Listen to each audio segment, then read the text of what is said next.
언어를 통하여 부정과 부패로 손가락질 받는 것을 두려워하기보다 하나님의 살아계심 앞에서 두려워 떨며 탐욕과 거짓과 분열을 그치게 하옵소서. 하나님의 살아계심 앞에 공의에 민감한 교회가 되게 하시기를 원합니다. 주님, 또한 이 땅의 경제적 상황과 대내외적인 상황들이 참으로 어렵습니다. 주님도 하시지 않습니까? 이런 어려움 속에서 가장 먼저 어려움에 처하고 가장 크게 고통을 받는 자들이 누구인지를 주님의 긍휼을 간절히 구합니다. 주님, 저희는 흙으로 지어진 자들입니다. 저희가 흙으로 지어진 자들임을 기억해 주시기 원합니다. 고통의 시간 속에서 행여 하나님을 원망할까 두렵사오니 저희를 너무 오랜 동안 어려움 가운데 두지 마시고 속히 주의 은혜를 베풀어 주시기 원합니다. 그러면서도 그 어려움을 통해서 하나님께서 저희들에게 가르치시기 원하는 것이 있다면 그 길을 보이셔서 또 믿음 가운데 인내할 수 있는 은혜를 허락해 주시기를 원합니다. 주님, 이 시간 성령 하나님께서 저희가 드리는 오후 예배 가운데 함께 하시기를 원합니다. 말씀을 전하신 목사님과 함께 하시어 다윗의 삶의 궤적을 따라 임하셨던 또 주께서 허락하셨던 일들을 보며 듣는 자와 전하는 자 모두에게 주의 은혜가 함께 할 수 있도록 도와주시기 원합니다. 예배의 시작과 끝을 주께 의탁하오며 예수님의 이름으로 기도드립니다.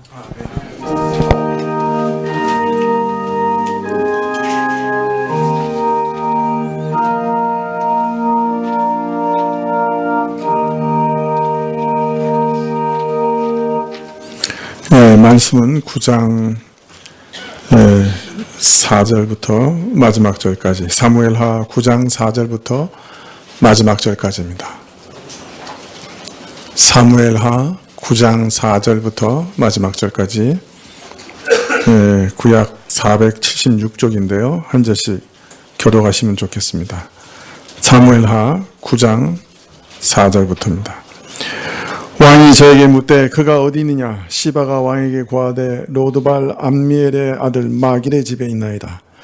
왕이 사람을 보내어 로드발 암미엘의 아들 마길의 집에서 그를 데려오니 사울의 손자 요나단의 아들 무비보셋이 다윗에게 나와 엎드려 절하매 다윗이 가로되 무비보셋이여 하니 대답하되 주의 종이 여기 있나이다. 다윗이 가로되 무서워하라. 내가 반드시 내 아비 요나단을 인하여 내게 죽여버리라. 내가 내 주 사울의 밭을 다 내게 돌려주겠고 너는 항상 내 상에서 먹을 텐다. 저가 절하여 가로되 이 종이 무엇이간데 왕께서 죽은 개 같은 나를 돌아보시나이까. 왕이 사울의 수사를 불러 이르되 사울과 그 온 집에 속한 것은 다 주인이 내게 주었으니 너와 내 아들들과 내 종들은 저를 위하여 밭을 갈고 거두어 내 주인의 아들을 공개하라. 그러나 내 주인의 아들 무비보셋은 항상 내 산에서 먹으리라 하니라. 시바의 아들이 15이요 종이 20이라.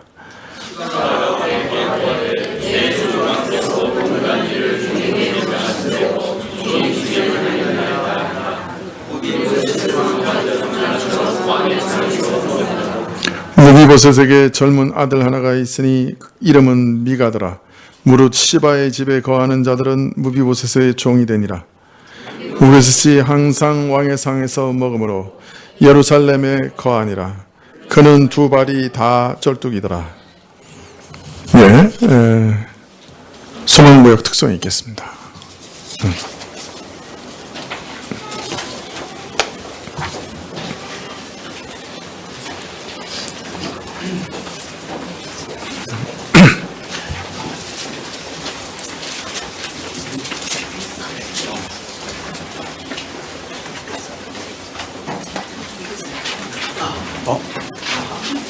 드레스를 벗었네.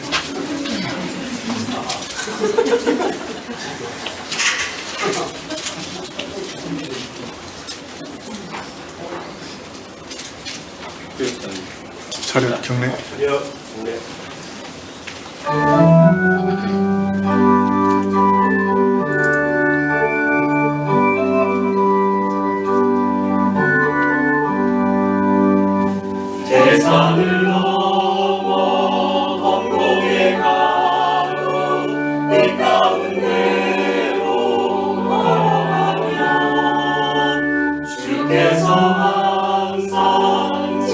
지키시기로 약속한 말씀 변치 않네.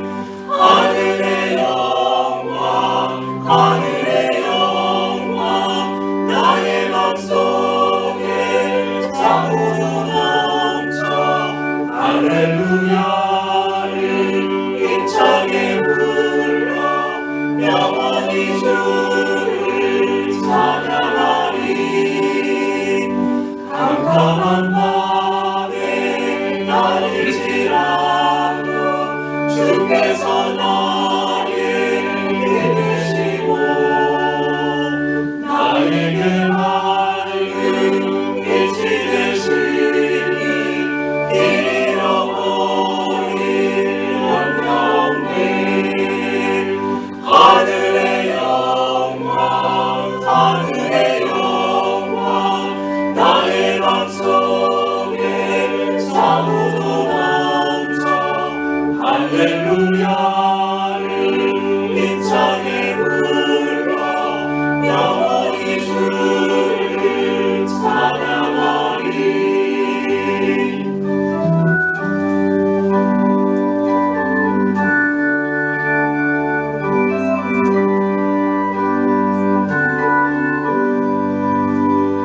광명한 그림 마음에 하나 명랑한 선구 바라보고 할렐루야를 힘차게 불러 날마다 빛에 걸어가리.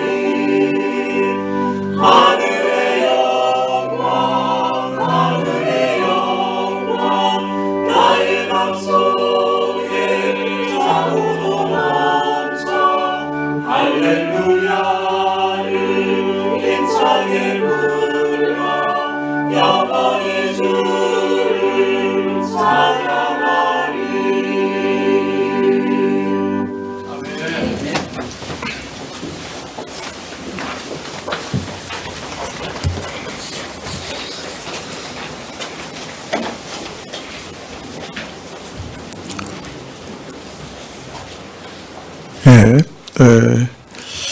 금요일 날 축구를 위해서 두 가지를 기도했는데 한국에 승리를 주셔서 국민들을 기쁘게 해달라고 기도하고 두 번째는 연장전 가지 않게 해달라고 기도를 했는데 연장전에는 안 간 것 같아요. 그죠? 근데 졌어요. 네, 조금 실망을 했습니다. 국민들에게 기쁨을 주셨으면. 근데 금방 생각이 났어요. 우크라이나가 더 기쁨이 필요했나 보다.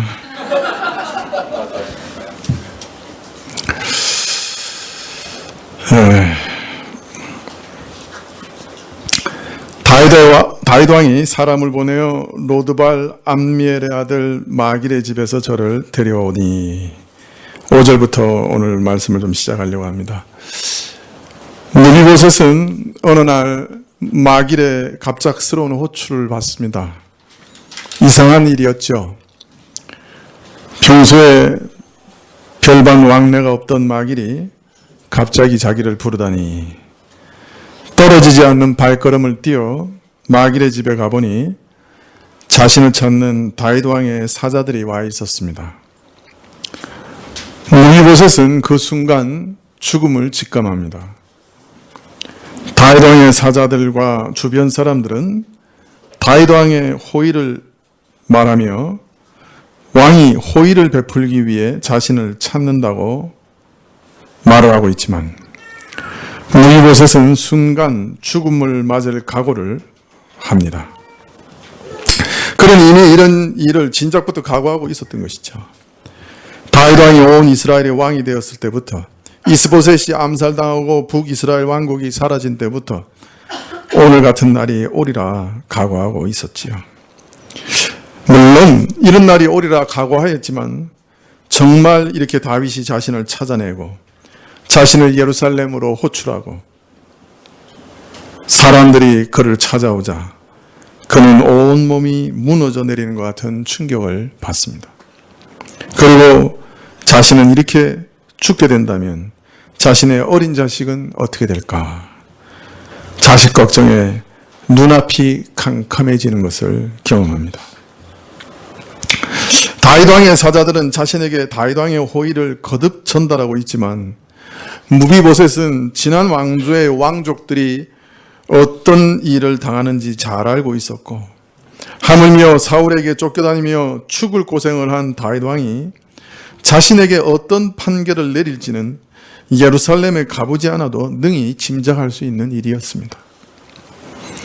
막상 죽음을 앞에 두자 무비보셋은 자신의 지난 날이 주마등처럼 같이 떠올랐습니다. 이상하게 5살 이전의 기억은 거의 남아있지 않았습니다. 사울 왕가의 왕족으로 태어나 유복한 생활을 했다는 유모의 말을 들었지만 자신은 그것이 하나도 기억나지 않았습니다. 아버지 요나단의 얼굴도 어머니 얼굴도 희미할 뿐 이상하게 기억나지 않았습니다. 다만 그의 기억은 어느 날 아버지의 죽음을 소리쳐 전하는 사람들의 상기된 얼굴과 당황한 유모의 얼굴로 시작이 되었습니다. 그리고 도피하는 중 떨어져 다리가 부러지고 지독한 고통을 겪은 일과 유모의 등 위에서 엄청난 고통을 겪은 일만은 생생하게 기억에 남았습니다. 부러진 다리를 고정할 시간도 없이 요단강을 건너 먼 외지에 숨어들 때까지 그 고통은 계속되었고 다리뼈가 제대로 붙을 시기를 놓쳐버린 그는 그로 인해 평생 2다리를 절 수밖에 없었습니다. 그는 외딴 마을에 숨어 그저 남의 손가락질이나 받는 절름발이로 자라났습니다.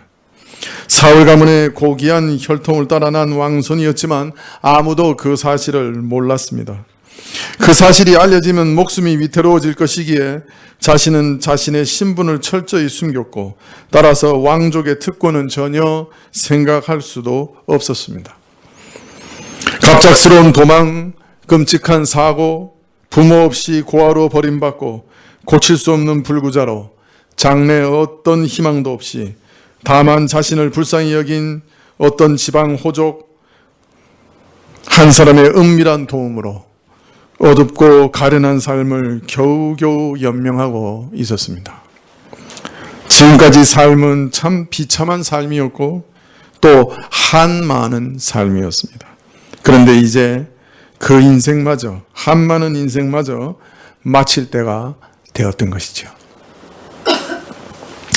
다윗의 사자들이 찾아왔을 때 그는 이 출두 명령에 대해서 오직 한 가지만 해석이 가능했습니다.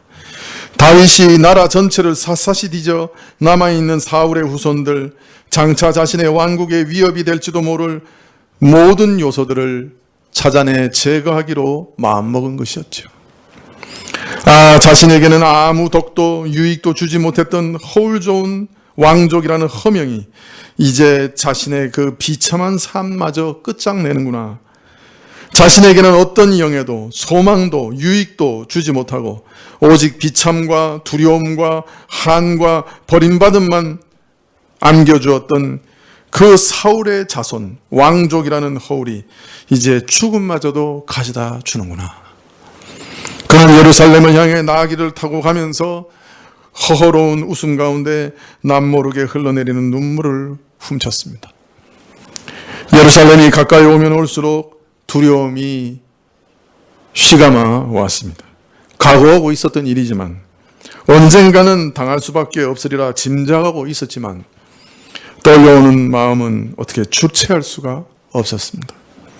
개 같은 인생 어떻게 죽으나 무슨 상관이 있는가 자문하고 또 자문해 봤지만 흐르는 눈물을 주체할 수는 없었습니다. 지금까지 왕족의 찢기로 개보다 못한 비참하고 고통스러운 인생을 살다가 또 이렇게 가는구나.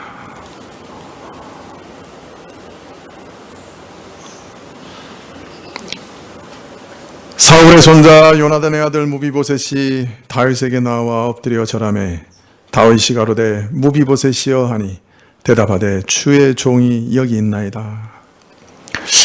당장 끌어내어 목을 치라 할까? 아니면 은밀하게 끌고 나가 아무도 보지 못하는 곳에서 죽이라고 명할까? 어떤 방식으로 죽게 될까? 별의별 상상을 다 하며 무비보셋은 두렵고 혼미한 정신으로 다윗 앞에 엎드려 절하였습니다. 그때 다윗의 온유한 음성이 들립니다. 무비보셋아. 마치 자기 아들의 이름을 부르는 것 같은 다윗의 음성을 들었습니다.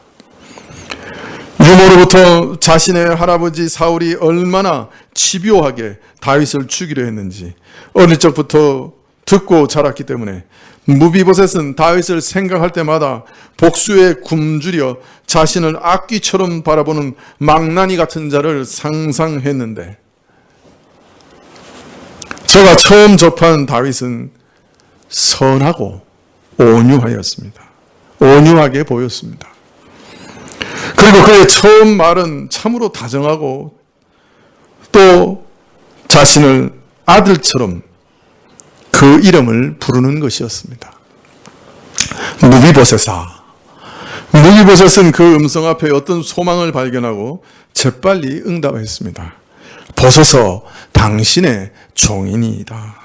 저는 당신의 노예와 같은 비천한 존재니 어떤 처분도 감수할 것이니 당신의 뜻대로 하소서라는 의미로 엎드려 보소서, 당신의 종이니이다. 여전히 두려움 가운데 떨면서 긴장 가운데, 그러나 무비보셋은 다윗의 그 온유한 음성에 자신의 운명을 맡깁니다. 그때 놀라운 음성이 들립니다. 다윗이 가로되 무서워 말라. 내가 반드시 내 아비 요나단을 인하여 내게 은총을 베풀리라. 무서워 말라.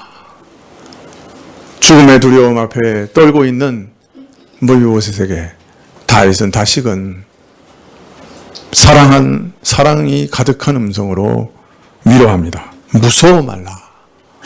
아무것도 걱정하지 말라. 나는 너에게 호의를 가지고 있으니 아무 걱정도 하지 마라. 내가 반드시 내 아비 요나단을 인하여 내게 인자한 사랑을 베풀리라. 무비보셋은 그 순간 자기 귀를 의심했습니다. 지금 내가 무슨 말을 들었지? 늘 피해의식에 젖어 살던 그로서는, 늘 두려움과 고통 그리고 절망 가운데 살던 그로서는 상상도 할 수 없었던 말이, 꿈조차 꿀 수 없었던 말이 다윗의 입에서 쏟아져 나왔기 때문에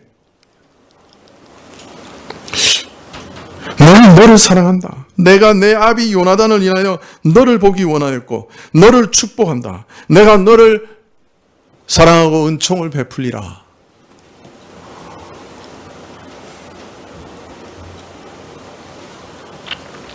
무비보셋은 정녕 몰랐습니다.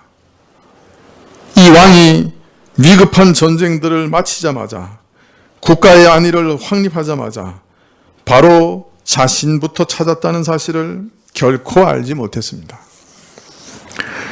또 다윗이 누구인지 정녕 몰랐습니다. 자신이 어떤 왕 앞에 서 있는지 정녕 몰랐습니다.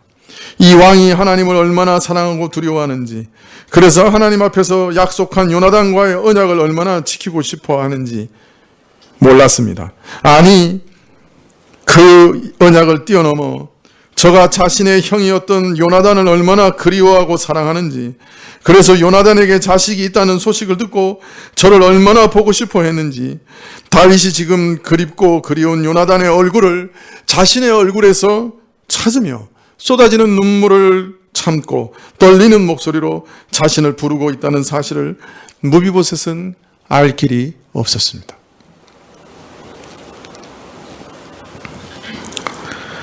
내게 은총을 베풀리라. 아, 그러면 죽지는 않겠구나.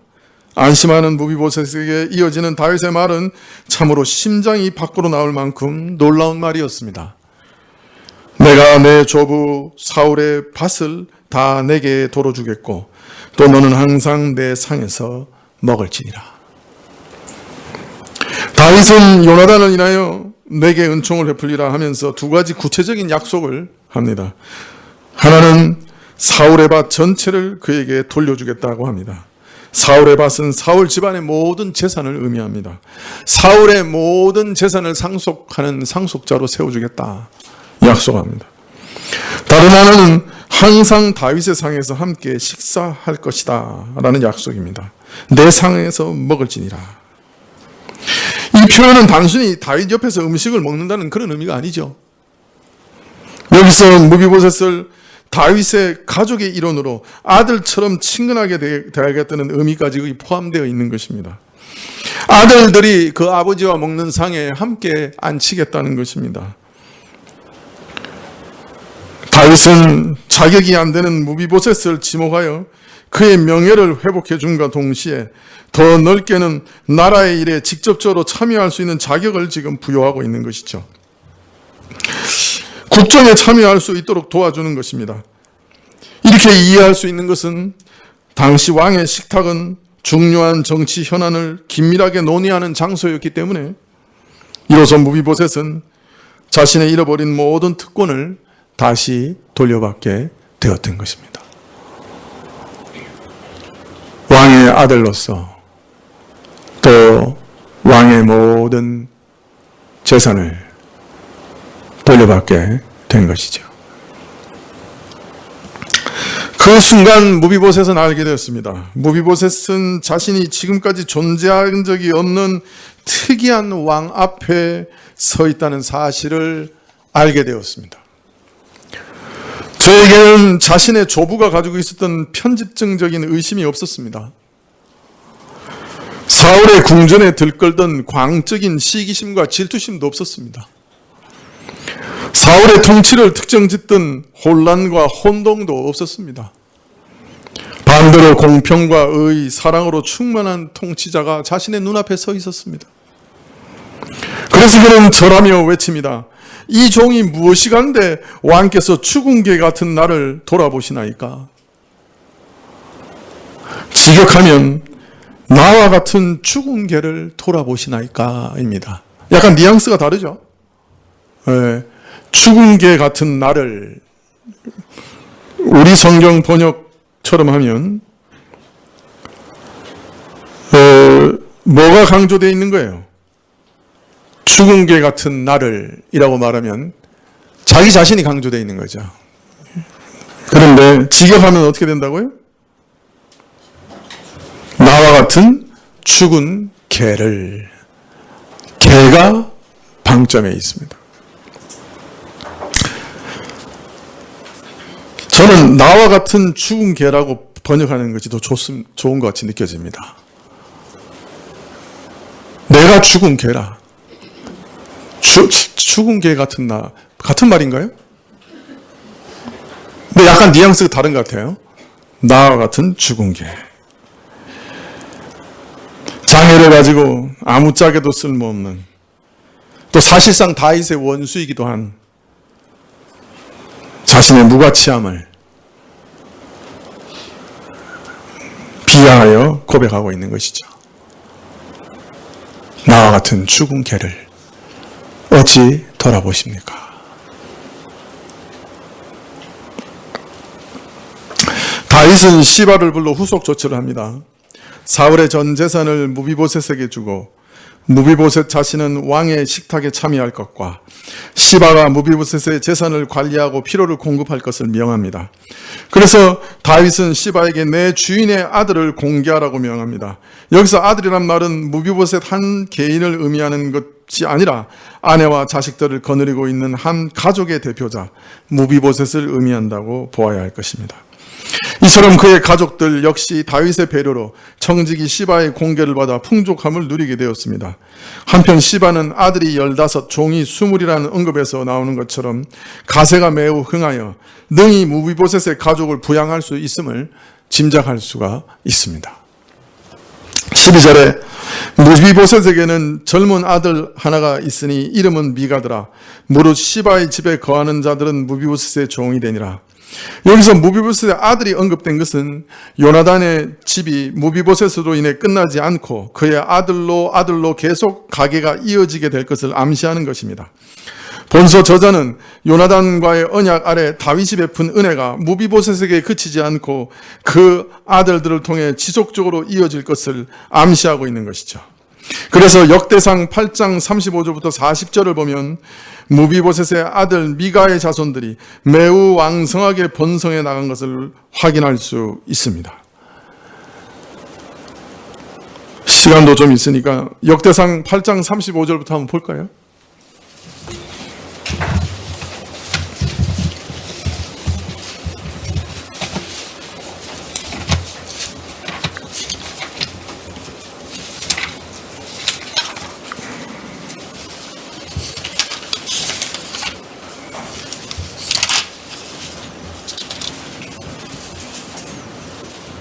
네, 35절부터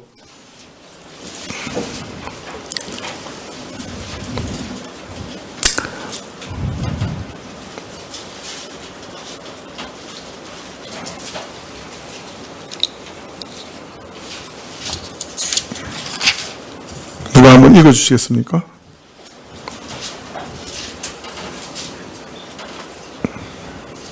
미가의 아들들은 비돈과 멜렉과 디레아와 아하스며 아하스는 여호아따를 낳았고 여호아따는 알레멧과 아스마웻과 시므리를 낳았고 시므리는 모사를 낳았고 모사는 비느아를 낳았으며 비느아의 아들은 라바요 그 아들은 엘리아사요 그 아들은 아셀이며 아셀에게 6 아들이 있어 그 이름이 이러하니 아스리김과 보그루와 이스마엘과 스아랴와 오바데아와 하나니라. 아셀의 모든 아들이 이러하며 그 아우 에색의 아들은 이러하니 그 장자는 올람이요 둘째는 여우스요 셋째는 엘리벨렛이며 올람의 아들은 다 큰 용사요 활을 잘 쏘는 자라. 아들과 손자가 많아 모두 150인이었더라. 베냐민의 자손들은 이러하였더라. 예, 미가의 자손이 상당히 많죠? 예. 예, 아들들만 몇 명이에요? 하나, 둘, 셋, 넷, 4명이네요. 그죠? 근데 나중에 이렇게 쭉 나가다 보면 아들, 손자가 많아서 어떤 계보에는 150명이나 돼요. 그죠? 예, 그런데 다 활을 잘 쏘고 용사였어요. 예. 이런 계보를 보면 이 자손들이 왕성하게 번성했고 나중에 이스라엘의 용사와 지도자적인 인물이 되었다는 것을 발견합니다. 무비보셋의 자손들이 이렇게 번성할 수 있었던 것은 무릇 시바의 집에 거하는 자들은 무비보셋의 종이 되니라는 말에서 짐작하는 것처럼 다윗이 저들의 든든한 후견자가 된 덕분이라 할 것입니다. 다윗이 계속해서 저들을 후원했겠죠. 예, 그래서 미가 이후에 그 가계가 번성하게 됩니다. 13절에 무비보셋이 항상 왕의 상에서 먹음으로 예루살렘에 거하니라. 그는 2발이 다 절뚝발이더라. 여기서 무비보셋에 대하여 말하고 있는 3가지 사실은 첫째, 그가 거처를 예루살렘에 옮겨 살았고, 둘째, 왕의 상에서 계속 먹었고, 마지막에는 그럼에도 여전히 그는 장애를 가진 자였다. 그렇게 말하고 있습니다. 여기서 무비보셋의 중증 장애가 또다시 언급된 것은 그 개인으로는 다윗의 상에 먹고 국정에 참여하기 매우 어려운 상태였지만 다윗과 언약을 맺은 요나단의 아들이라는 이유 때문에 왕자와 같은 대우를 받고 있음을 다시금 강조하여 말하는 것이라 할 것입니다. 무비보셋의 약점을 강조함으로써 그에 대한 다윗의 사랑이 극진하며 또한 헌신적이었다 하는 것을 반대로 강조하려는 말이지요.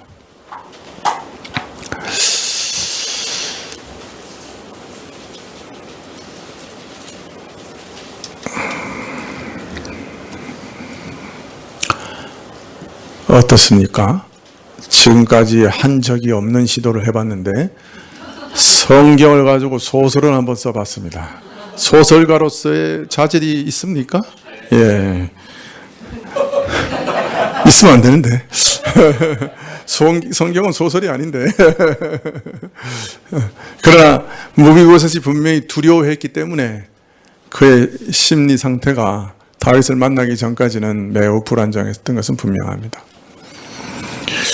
자, 말씀을 마치기 전에 몇 가지만 더 살펴보려고 합니다. 여러분 어떻습니까? 오늘 이렇게 읽어보니까 무비보셋에 받은 이 은총이 우리가 받은 거하고 좀 비슷하지 않습니까? 사실은 여러 면에서 닮았는데요. 먼저 그 은총의 근거가 무비보셋 자신에게 있지 않았죠. 무비보셋은 자신의 어떤 행위나 노력으로 다윗의 은총을 획득한 게 아니었어요. 다만 선대의 약속에 의해서, 요나단과 다윗의 언약에 의해서 자신의 어떠함과는 아무 상관없이 다윗의 은총을 받게 된 거예요. 우리도 마찬가지예요. 우리가 예수님의 은총을 받게 된 이유는 근원을 따라 올라가 보면 태초 이전에 성삼위 하나님 안에 있었던 언약에 근거하고 있는 거예요.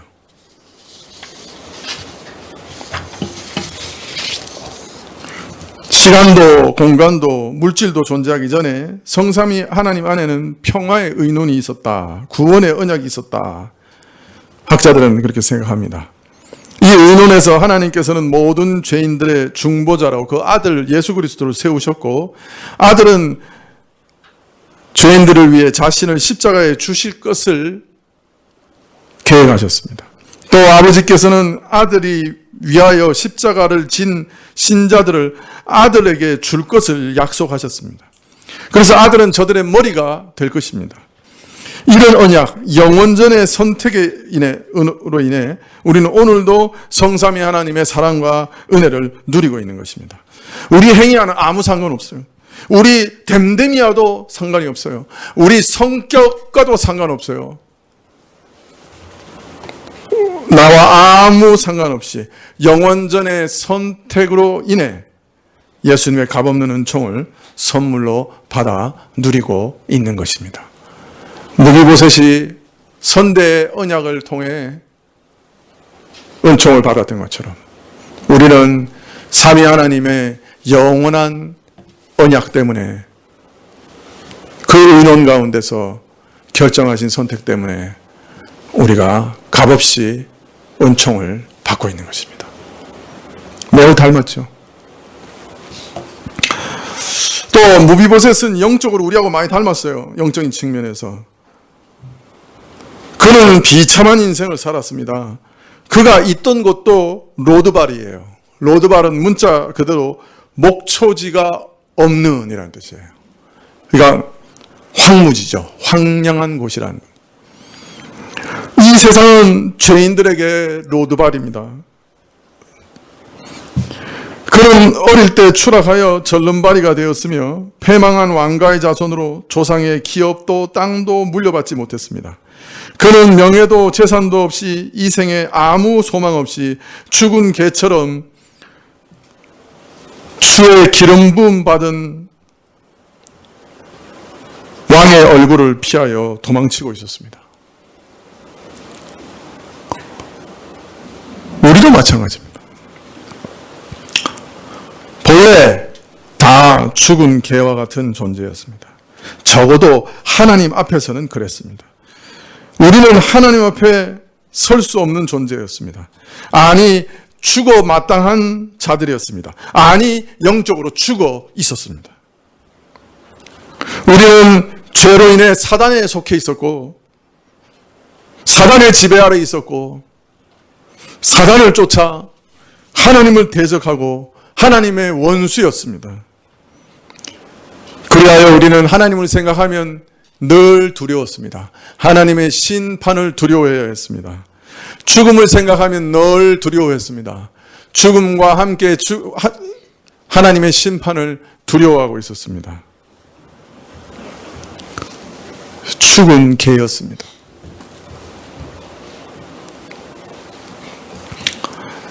누가 무비보셋을 먼저 찾아왔습니까?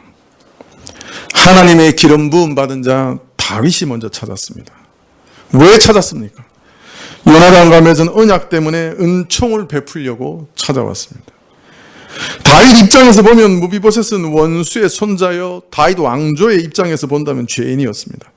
그러나 다윗은 요나단과 언약을 맺었다는 이유 하나만으로 그를 찾아내는데 심혈을 기울였을 뿐 아니라 소망이 없는 그에게 소망을 주고 특별한 은총을 베풀었습니다. 이런 다윗의 사랑은 실로 순수한 것일 뿐 아니라 무조건적인 것이기도 했습니다. 다윗은 그를 찾은 다음 자비를 베풀어 땅과 기업을 다시 찾아주었고 왕의 친교의 식탁 안에 불러들여 가족의 한 사람으로 받아들였습니다. 무비보셋과 마찬가지로 하나님께서 죽은 개 같은 우리를 먼저 찾아오셨습니다. 그리고 복음으로 부르셨습니다. 나는 나를 구하지 아니하는 자에게 물음을 받았으며 나를 찾지 아니하던 자에게 찾아됨이 되었으며 내가 종이의 손을 펴서 자기 생각을 쫓아 불선한 길을 행하는 패역한 백성들을 불렀나니 하나님은 먼저 우리를 부르셨습니다. 하나님이 먼저 행동하셨습니다. 우리에게 두려워 말라 하고 위로하셨습니다. 자신의 언약 안으로 초청하셨습니다. 하나님이 그렇게 하지 않으셨다면 우리는 우리 죄 가운데 죽고 복음을 듣지도 못했을 것입니다. 쓸쓸한 로드발 황무지 가운데서 평생 절름발이로 온갖 수치와 고통을 껴안고 쓸쓸히 살다가 죽었을 겁니다.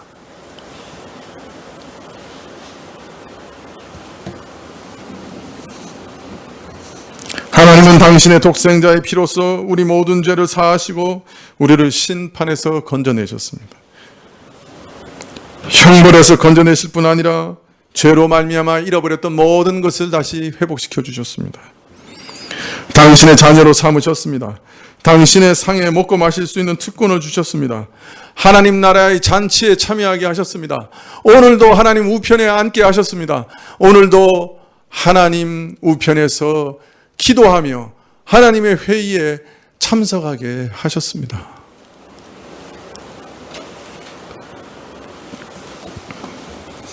자, 그러므로 무비보셋이 다윗 앞에 놀랐던 것보다 우리가 더 놀라야 하지 않습니까? 무비보셋이 감격한 것보다 우리가 더 감격해야 하지 않습니까?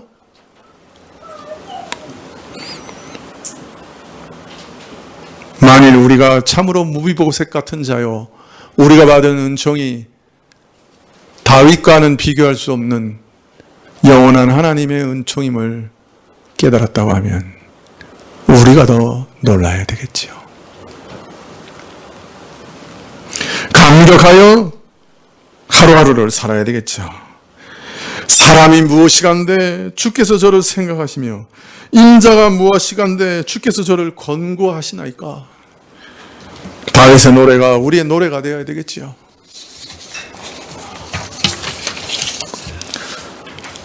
여러분, 동시에 우리는 무비보셋의 겸손을 잊지 말아야 되겠습니다. 다윗의 은혜에 대하여 깊은 감사와 함께 자신을 다윗 앞에 죽은 개로 표현하고 있는 그 자세를 잊지 말아야 될 것입니다. 이런 자세는 하나님의 은총과 그리스도의 사랑을 입은 자들이 하나님 앞에 취하게 되는 마땅한 자세입니다. 우리에게 이 놀라우신 은혜를 베푸신 하나님 앞에 우리는 무비보셋보다 더 자신을 낮춰야 할 것입니다.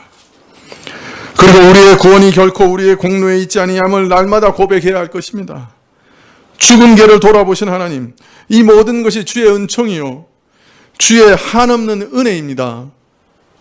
처음 구원을 얻은 순간부터 지금까지 죽은 개와 같은 자가 아니라 죽은 개가 오직 하나님의 은혜로 살았습니다. 겸손하게 고백해야 할 것입니다. 은총을 받았으나 무비보셋은 일평생 절뚝발이었습니다. 우리 모두 영적으로 여전히 절뚝발입니다. 스스로의 힘으로는 아무것도 할 수 없습니다. 그러므로 성령님을 날마다 의지하며 살아야 합니다. 우리들은 오직 성령의 은혜로만 걸을 수 있습니다. 성령이 오늘 내 손을 붙잡고 함께 동행하실 때만 나는 걸어서 다닙니다. 그러므로 우리는 항상 성령님을 겸손하게 의지하면서 살아야 할 것입니다. 성령님의 은혜 없이는 한순간도 설 수 없는 것을 믿어야 할 것입니다. 내 연약함, 내 절뚝발이를 기억하고 성령님의 은혜를 날마다 의지해야 될 것입니다. 하나님의 은혜를 날마다 구하는 겸손한 종들이 되어야 할 것입니다.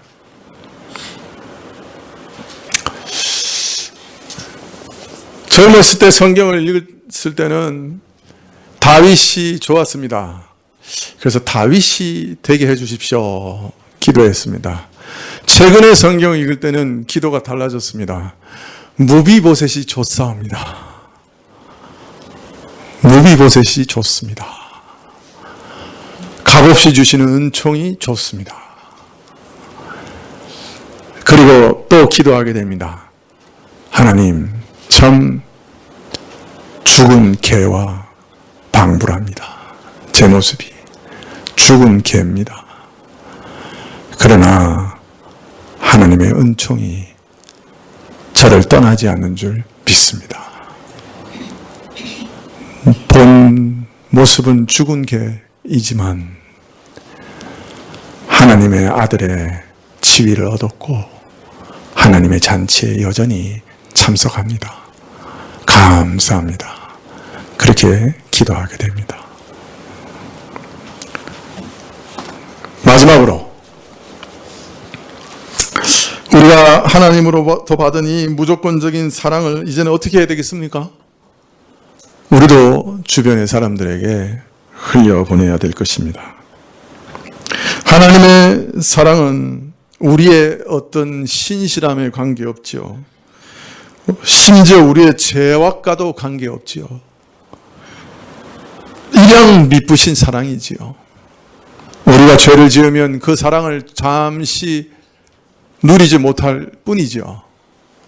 그러나 구름이 있지만 그 뒤편에는 항상 태양이 존재하고 있듯이 우리를 향하신 하나님의 사랑이 변하는 것은 아니죠. 이런 사랑을 배워야 할 것입니다. 우리가 이런 사랑을 배우면 상대방의 어떠함과 관계없이 사랑할 수 있는 능력을 얻습니다. 상대방의 어떠함과 관계없이 사랑할 수 있는 것을 배우게 됩니다. 이런 사랑은 우리 감정이 폭풍우처럼 몰아칠 때 우리 감정의 배에 안정감을 가져다 주는 바닥짐과 같습니다. 사실 우리는 상대방의 반응으로 인해서 우리 마음이 폭풍처럼 흔들립니다. 그러나 하나님의 이런 신실한 사랑, 언약적 사랑을 배운 사람은 그 어떤 상황에서도 상대방의 유익을 위해서 말하고 행동하고 일합니다. 상대방의 영혼을 위해 말하고 행동하고 일합니다. 그가 내게 어떤 일을 행하든지 상관없이, 그가 내게 어떤 반응을 보이든지 상관없이,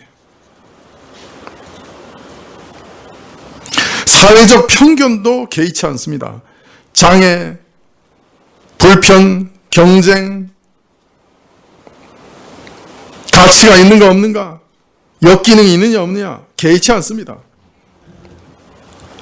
심지어 이 사랑은 상대방의 배신과 무책임함, 무시와 조롱, 거짓과 위선까지 각오하며 포용할 수 있는 사랑이기 때문입니다.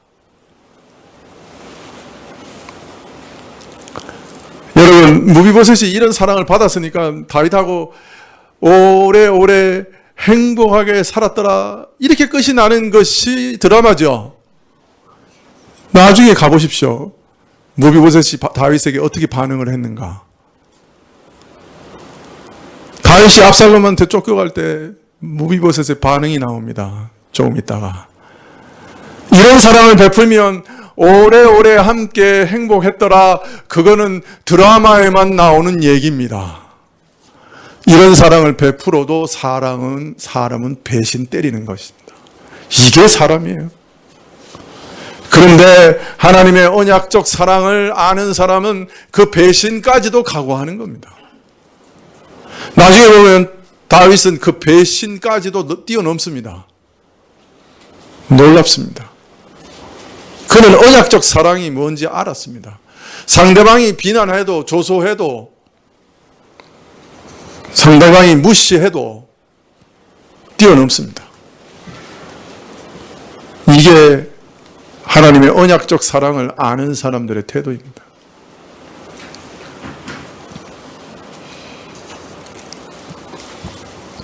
신자들 안에 성령께서 역사하실 때 흘러나오는 하나님의 사랑이 이런 사랑입니다.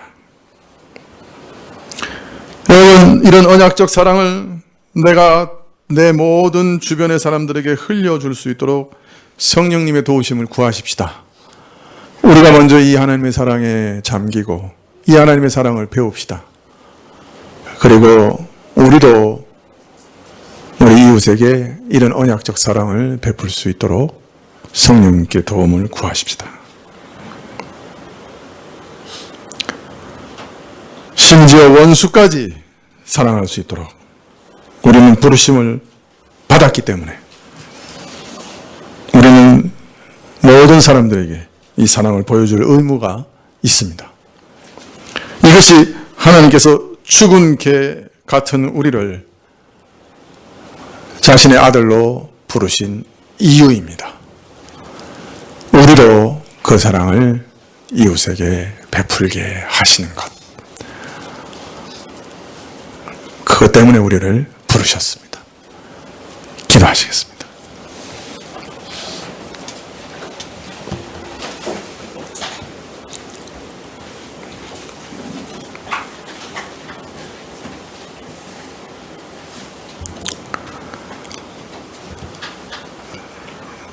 참으로 살아보니 하나님의 한없는 인내와 사랑을 조금이라도 더 알게 됩니다. 다윗과 같이 되기를 원하지만 실상은 죽은 개와 같습니다. 하나님 앞에 무엇을 드리는 것이 있습니까? 죽은 자와 같이 여전히 하나님을 슬프시게 합니다. 그러나 그런 자를 영원 전부터 사랑하시고 죽은 개 같은 자도 여전히 아들로 부르시고 하나님의 교제의 상으로 부르시는 은혜를 누리고 삽니다. 이 은혜 가운데 주님을 더 사랑하게 하옵소서. 하나님의 이런 사랑 가운데 사랑을 배우게 하옵소서. 그래서 우리도 조금이라도 그 사랑을 닮은 사랑을 할 수 있도록 도와주옵소서. 예수님의 이름으로 기도합나이다. 아멘.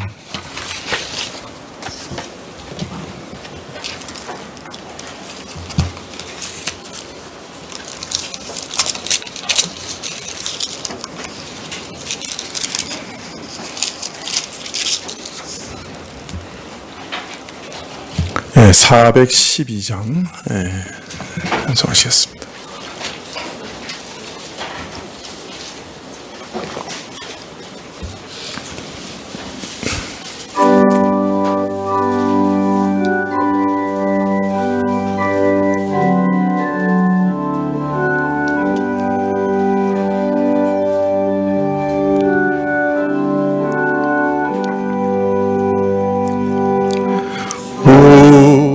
우리는 주님을 늘 배반하나 내 주 예수 여전히 날 부르사 그 참되신 사랑을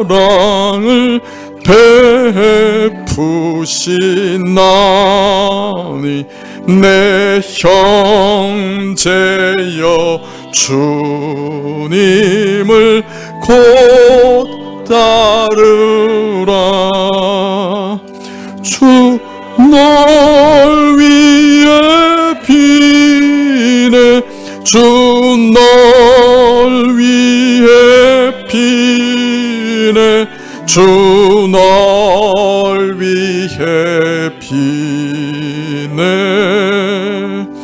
늘 피르시네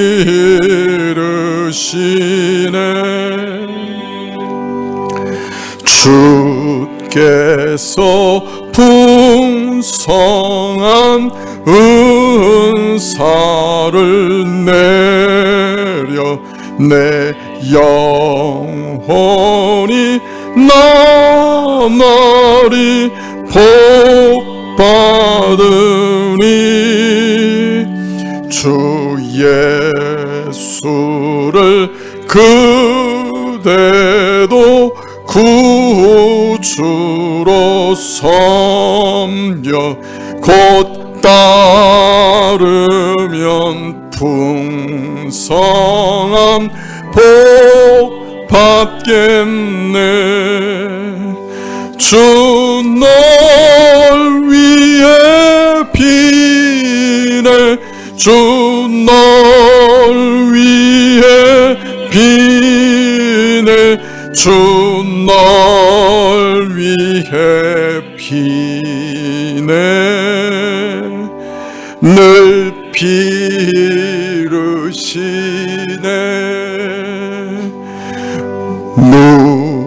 무거운 짐 지고 애타는 인생 주 예수께 돌아와 곧 믿어라 내 주 예수 그대를 돌보실 때에 참 복락과 안위가 늘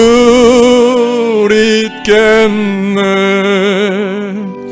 주 널 위해 비네 주 널 위해 비네 주 널 위해 비네 늘 피르시네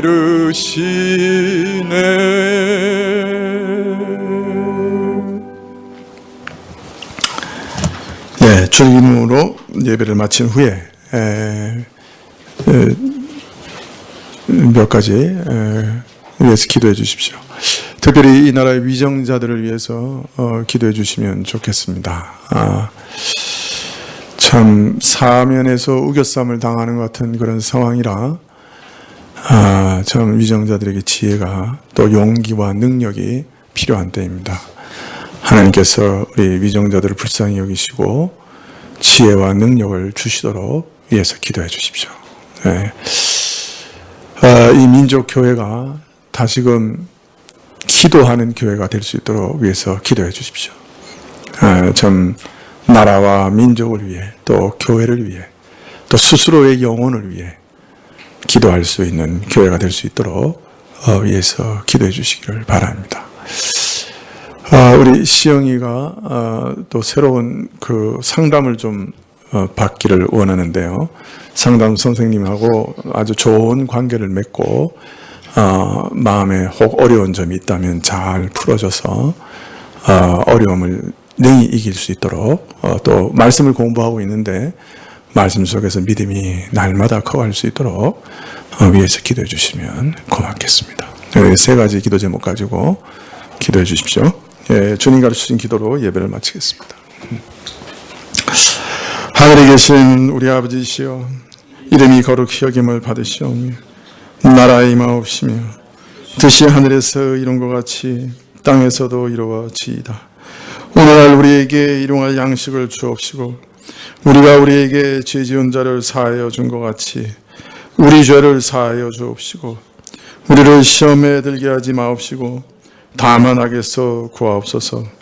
대개 나라와 권세와 영광이 아버지께 영원히 있사옵나이다. 아멘.